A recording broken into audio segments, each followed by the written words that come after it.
that all the prophets of Allah, the saints, the intellectual authorities have always, it was their keen interest and curiosity that people should know. I will quote here Prophet Muhammad sallallahu alaihi wasallam. He said that talabul ilm farizatun ala kulli muslimin wa muslimah. That means the knowing is obligatory. And if we will go to Quran, the Quran says, "Kul hal yastawi allazi la ya'lamuna illa ya'lamun." That the people who do not know and the people who know are not equal. And actually, the people who know are successful. We see there is a huge difference between West and between East, between developed countries and between developing countries. What is the reason? We see the waters are same, the ear is same, the bodies are same, the eyes see the same things, the tongue tastes the same, the nose smells same. Now what is the difference? Because here in this part of the world, we know things. We know things. These are appearances, and appearances are always elusive. And on the other side of the world, they know the science of things. For example, every one of us have a refrigerator or fridge at our home, but we know it as a thing. We do not know what is the science behind it. And if we know the science behind, we can come over various difficulties we face in our day-to-day life. I will give here 1, 2, or 3 examples of day-to-day life where we do not know the science behind the things. Because everything has a science behind it, and every science creates things. We should always know what is the science behind things. For example, every year we conduct seminars, debates, campaigns about drug addiction. We want that we replace this menace or we banish this menace from our youth or adults. But every time we see the graph is always alarmingly increasing. What is the reason? Because when we conduct seminars, when we conduct debates about the drugs, we actually make students or youngsters or adults to know about the drug as a thing. Because you know the drugs are, they have fascination, they have temptation, they are hallucinating. And you can, when we aware that adults or our adolescents about drugs, they know it as a thing. But when we know the science of these drugs, it is something different. For example, when someone takes a drug, we see it paralyzes its neurons. And when the neurons get paralyzed, they do not conduct. And you know that our neurons contain huge information. What you have visualized, what you have thought in your life, that lies in your neurons. For example, I will give you an example that if we have a supercomputer of the size of this building, and if this supercomputer computes or calculates about 4 million calculations in 1 minute, imagine how much calculations this computer will do in 1 hour, in 1 day, in 1 week, in 1 month, in 1 year, and in 100 years. It means the figures can go outside your screen. And the supercomputer, if it does the calculations for 100 years, our brain is capable of doing that. And see the huge capacity of our brain. When our neurons get paralyzed by the drug and the information pumps out, it comes out and in the form of balloons. And the drug addicts, they go inside the balloons in the fascination, in the world of fascination, or in the world of dreams. and it is because of this they get addicted. But they know only this fascination. They do not know the science behind it. Their neurons get paralyzed. When they get paralyzed once, twice, and at the third time, the neurons get totally damaged. And in the same way, the cells of your liver, which are detoxifying, which detoxify the harmful chemicals, they get destroyed or deteriorated by these drugs. And when the adults, when the youngsters know the science about these drugs, they will never touch it. I will tell you, if I will tell you, just touch a HT line, you will never touch it because you know the science about it. You know that when I will touch the line, I will be no more. Similarly, if you know the drugs, it will kill us. You will never take drugs. And the second example is that from the last 20 years, I have been listening from the radios, from the TV shows that we should ban the polythene. But you see, the polythene consumption is increasing day by day. In my home, my wife and we are always struggling against the polythene because every day that at least 10 or 5 to 10 polythenes enter into my home. What we are not able to contain it. Just for example, if we are saying that we will make this college campus polythene free, it means this area, maybe it is the 100 canal of land, and when you see outside the district Anantnag, it contains million kilometers of land. That means you are making the polythene free zone that is 0.0001%. What can it be? And when you go sometime in the Western countries, there are no polythenes at all. What is the reason? Because they know the science. They know the science behind polythene. We do not know the science behind the polythene. And it is that when we know the science behind the things, we can achieve something. And today, because the theme of this conference is very beautiful, that is science popularization, the innovation and extension. For that purpose, I have chosen my presentation that is science shop. It is unfortunate that in this part of the world, we are not familiar with what is the science shop.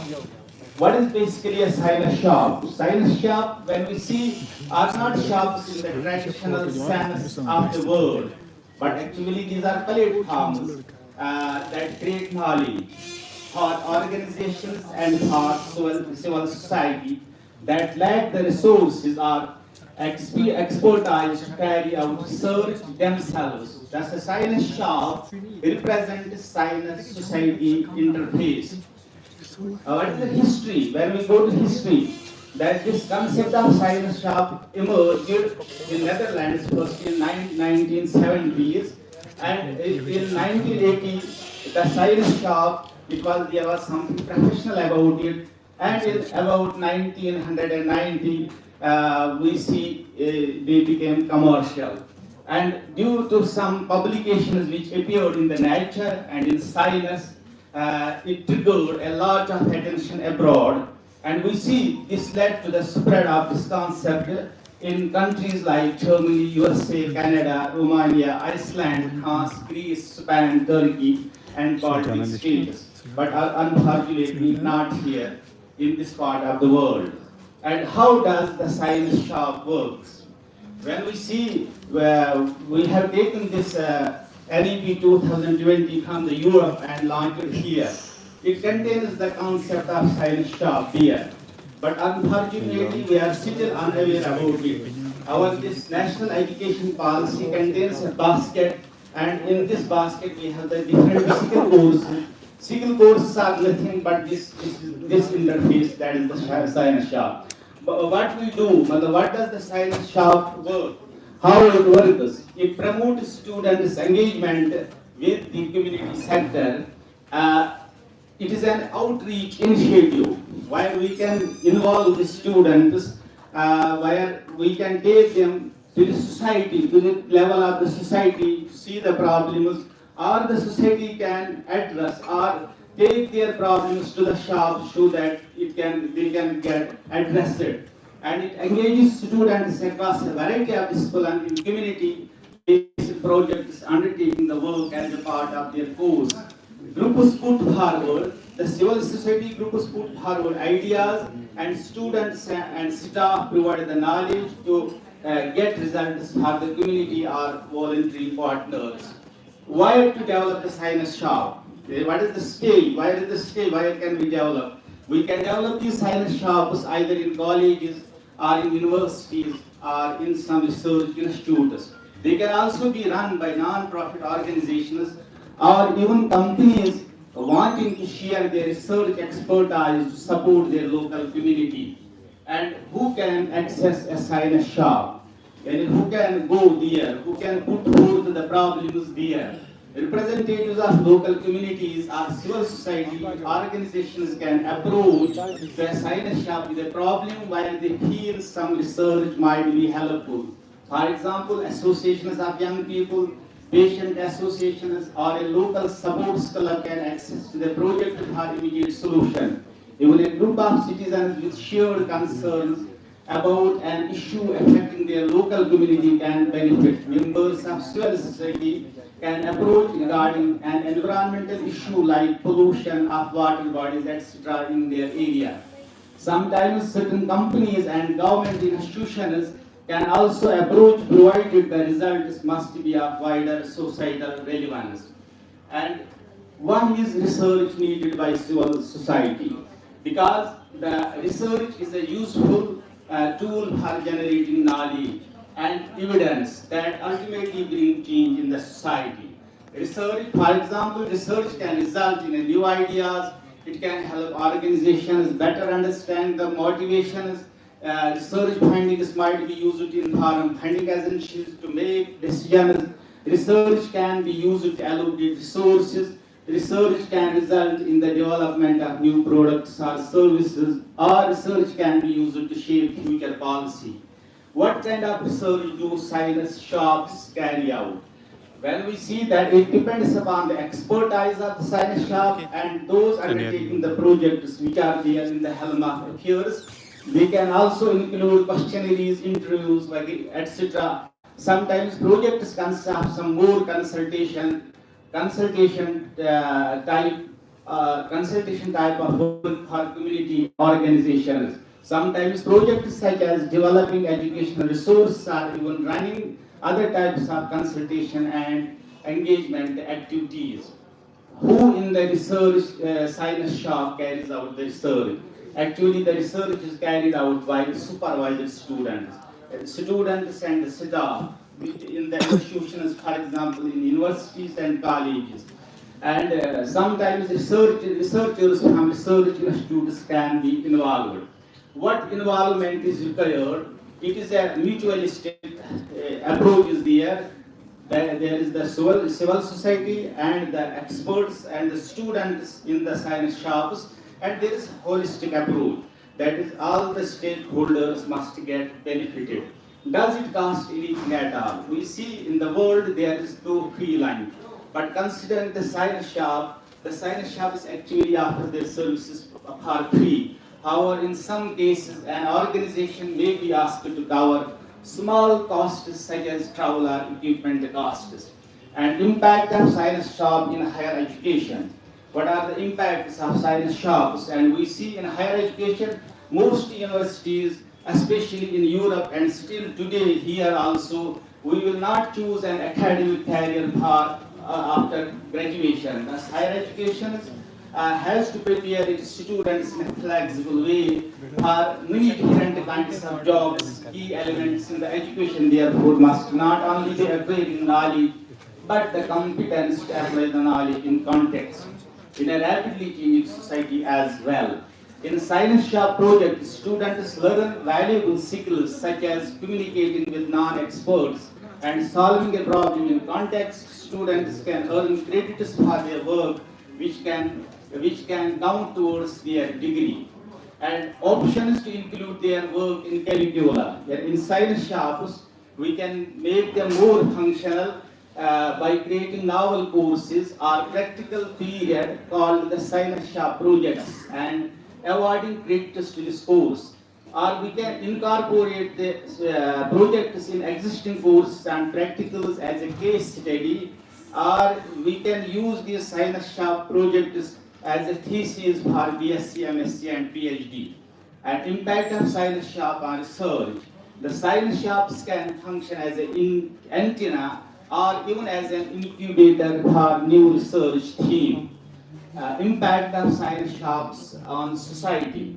Imagine, this is from the research paper of Angela et al. 2006. Imagine you have you are the parents of a child with Down syndrome, and you while living in a country where the government spends billions of research on research on this syndrome, be it only on prenatal diagnostic or termination of pregnancy.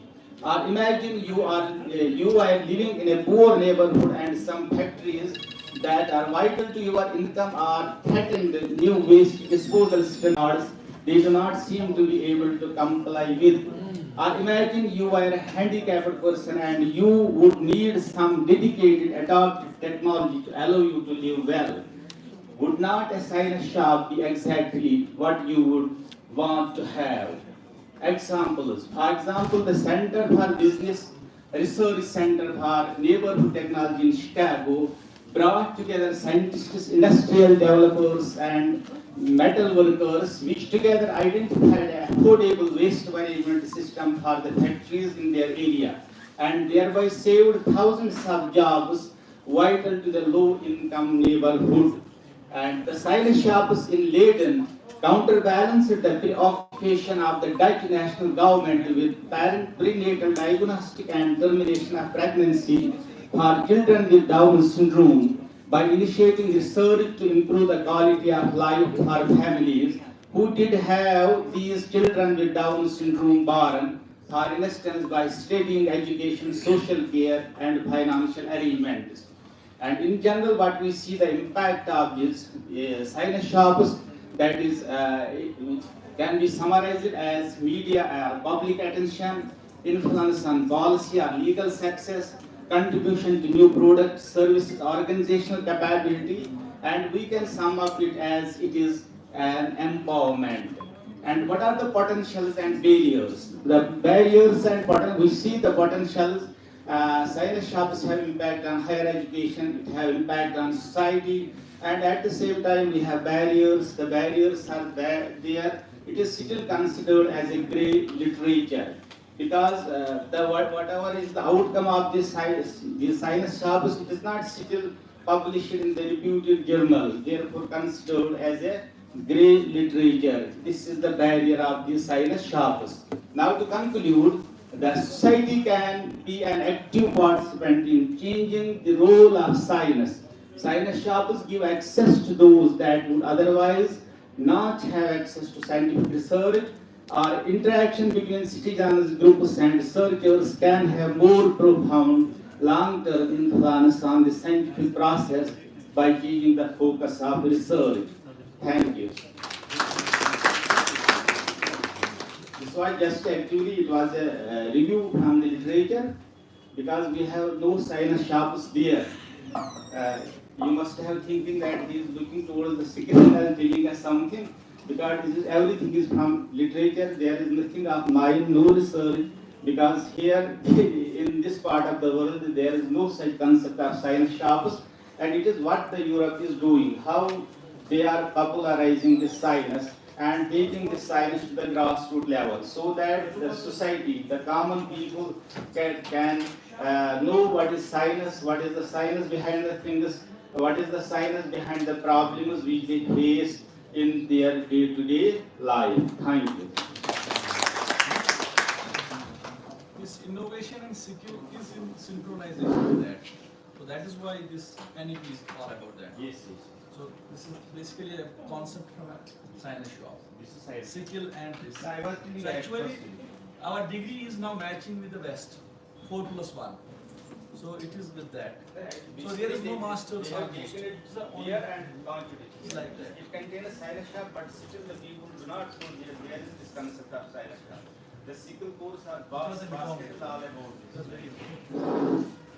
Thank you, Dr. Muhammad Sulaiman Dar, for your insightful lecture.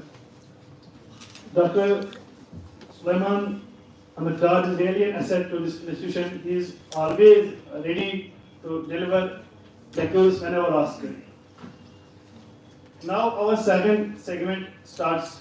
In this presentation segment, we have earmarked 15 minutes for each presentation, including 5 minutes of question and answer session at the end of each presentation.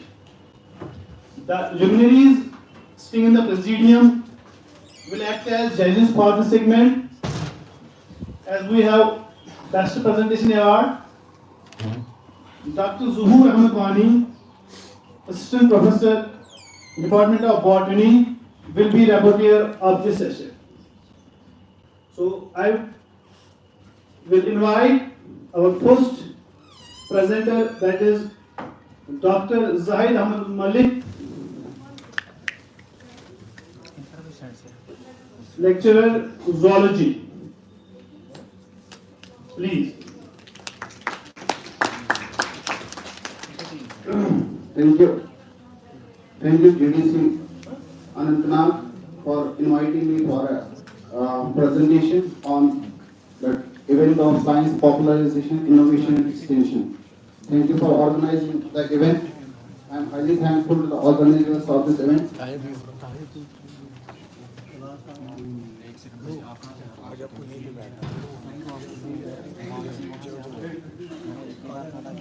So my topic is like chronobiology and emerging area of science and its social relevance. Chronobiology is not an emerging field of science. It's not a new field of science rather, because it's a very old science. But why it is emerging? Because in 2017 we have got a Nobel Prize in this very field. That's Nobel Prize in Physiology and Medicine in 2017 was given to Jeffrey Hall, Michael Roshkosh and Michael Young, who were from University of Boston, USA, and they have got the award in biological clock and illustrated its inner working. But why I am going to deliver a lecture in this very field is because I have spent some 5 or 6 years in this very field by doing my PhD in the field of chronobiology, then PDF from Delhi University. The science where time is related with biology is called chronobiology. As we know, means time and biology means life. So chronobiology is derived from the Greek word chronos means time, bios means life, and logos means to study. And it is used to denote the study of biological clocks within the living organisms. What actually is a biological clock? Just like the clock which we are, everybody wears, or somebody else having a mobile phone in it, and we are having a clock. Similarly, there is a biological clock inside our body. That term implying for biological clock is that it's a clock which gives a time, a sense in living organism. That's when to eat, when to wake up, when to sleep. This is actually a cyclic phenomenon, repeated variation in a biological function. So this is actually biological clock and human health. As you know, in like the railway timing is there, similarly we are having a timing in a biological clock. Suppose if we will start here at 12 noon, you will see that if you will move towards noon, then at the 2:30 in the hours, you will be having a best coordination of your body. Fastest reaction time is 3:30 p.m. Similarly, your cardiovascular efficiency is like best at 5 p.m. High blood pressure of your body will be at 6:30 p.m. High body temperature will be at 7 p.m. Similarly, there will be highest melatonin secretion at 9 p.m. in the night. As we know that melatonin is a hormone which is secreted by pineal gland, and your bowel movements will be suppressed at 10:30 because you are going to sleep. So your lowest body temperature will be at 4:30, and there will be increase in your blood pressure at 6:45 a.m. That's why we take most of the medicines for the blood pressure in the breakfast time, because that is the time when you are having the highest blood pressure level. So it's like All these are having a circadian variation. That means they get repeated after a fixed interval of time. So the body clock regulates every aspect of human physiology, like is it inflammation, is it liver, skeletal muscle, insulin sensitivity, adipose tissue functioning, melatonin secretion, whatever function is that, it is having a circadian rhythm. So what actually are the rhythms? There are four main types of the rhythm. One rhythm is circadian rhythm. That means a rhythm which gets repeated after every 24 hours. Like if we have a sleep-wake cycle, we have a melatonin secretion, that there is an ultradian rhythm. That's a rhythm that lasts not for 24 hours but less than 24 hours. The example for this ultradian rhythm is like the sleep in case of neonates. When we go to the sleep, they are not sleeping that time. So that means their sleep is not circadian. It is like ultradian. Similarly, infraradian rhythm. It is more than 24 hours, like menstrual cycle, or some birds migrate or fishes migrate. They migrate annually. That's known as circadian rhythm. So these are some examples of rhythms. Some glossary of the chronobiology is like a person who is active in the day, he is diurnal. A person who is active in the night, he is nocturnal. A person who is active in the dawn and dusk, we call them as crepuscular. And this is all governed by a hormone that's known as melatonin, which is secreted by the pineal gland. And this pineal gland acts as a biological clock in most of the vertebrates. So why the clock actually lies? What is the center of the clock? It is the hypothalamus. What in the hypothalamus? It is SCN, suprachiasmatic nucleus. It's a region in our brain, in the hypothalamus region, which is the center of what we call as a biological clock. And this is the biological clock which governs your all other clocks. So, so far as this XCN is concerned, research has been done in many labs where they are doing the we can donate the SCN, we can inculcate one clock into the another person. That's possible. The biochemistry of circadian rhythm we say as there is increase in the cortisol level in the morning that drops during the day. There is increase in the melatonin in the night, as in the written melatonin as shown in the graphs. Similarly, as I told you, just like we are having a wristwatch, similarly we are having a biological clock. It's a wristwatch, and this is a comparison between the two, wristwatch and a biological clock. It driven with a predetermined period, nearly 24 hours, which is a light dark cycles of it, driven by a genetic program, that biological clock. It's just like our wristwatch has an error. Sometimes it gets stopped, but similarly there can be error in a biological clock as well. Able to reset, we can reset our biological clock. We can we give wristwatch to others? Suppose I have taken this watch from my student, we can give biological clock to others. That is just like we are doing the transplantation in organs. So what are the health consequences? When body clock is off, whole system suffers. Sleep is affected, but sometimes hormonal level affects our digestive system, immune cells. Circadian rhythm disturbs, increases risk of cancer, obesity, heart disease, diabetes, high blood pressure, anxiety, depression, and alcohol abuse. These all types of consequences affected if you are having clock is suffered. So one more effect of clock is like shift worker and jet lag.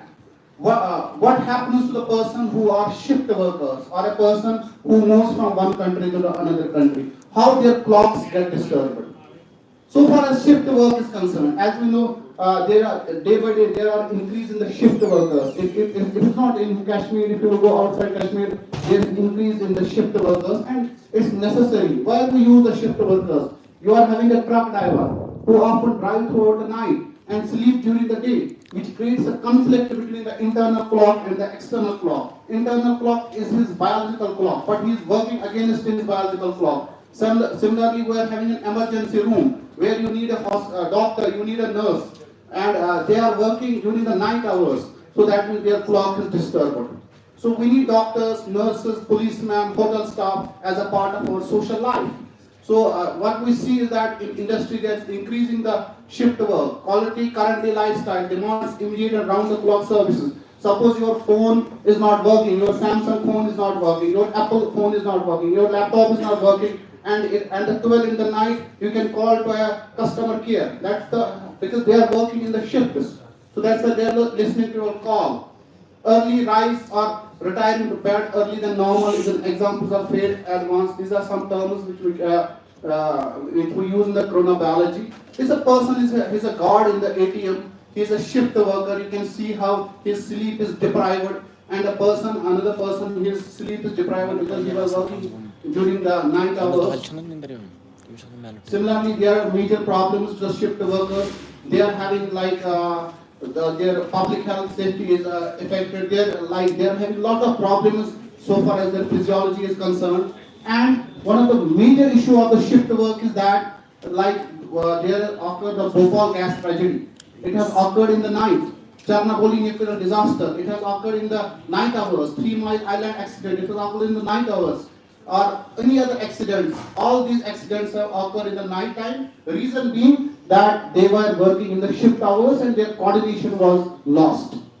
So another example of this chronobiology we can use is the jet lag. A person who has gone to America or Canada or some other countries, they have suffered this jet lag.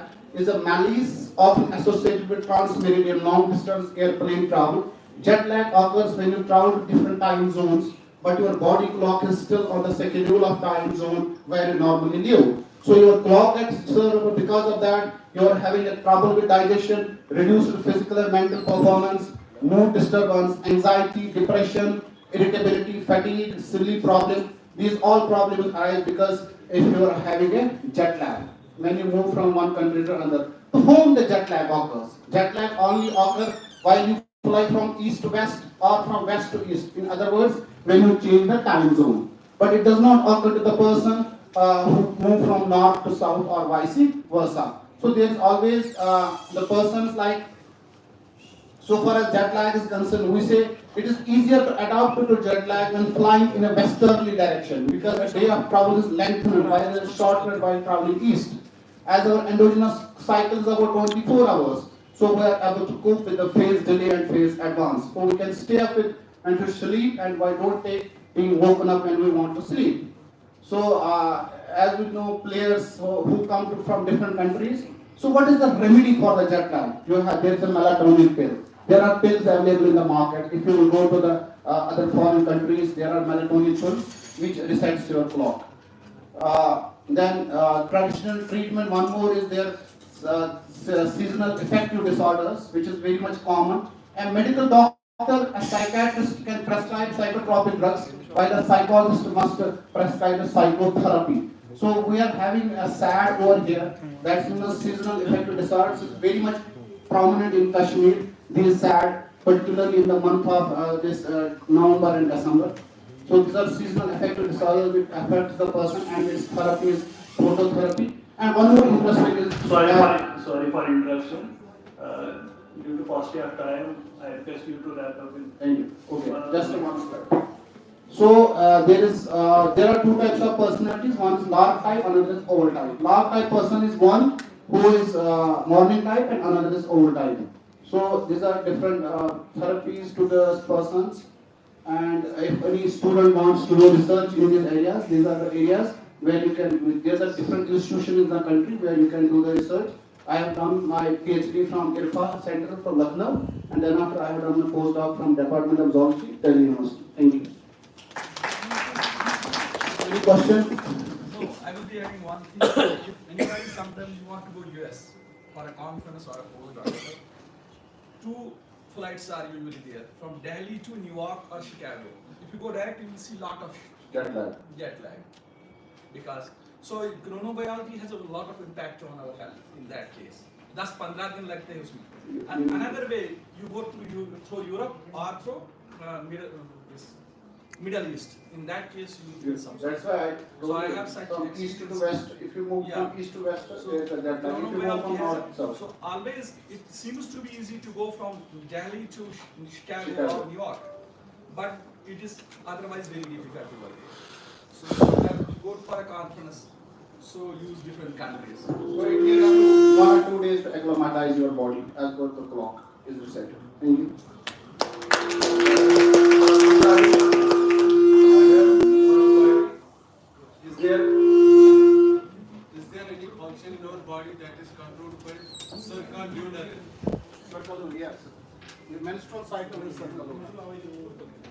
That's exactly occurs after every 28 days. So round about 28 days or 1 month, plus minus 5 days. So that is circle lunar. Thank you. Chitra, side. Any question From from me. student side? Thank you.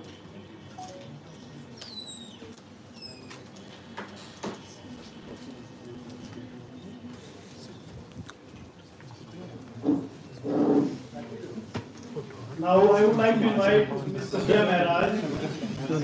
She is research scholar at CSIR Reliance Channel. Please welcome. Please round of applause,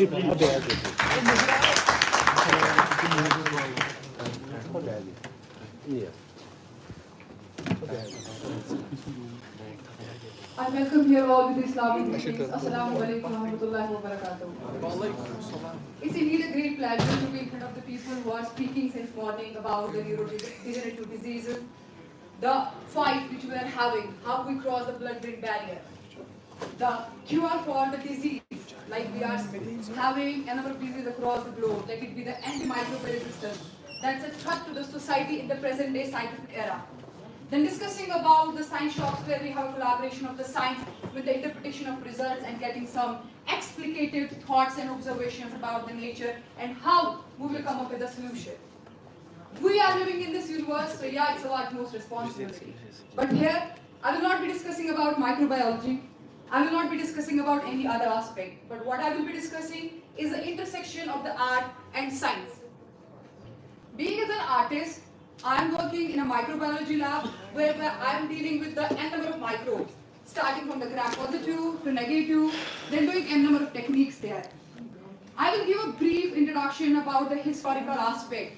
Going back to the 19th century, Sentogi Ramane Kajar, who was a known neurobiologist who studied the nervous tissue and the cells of the neurons and brain.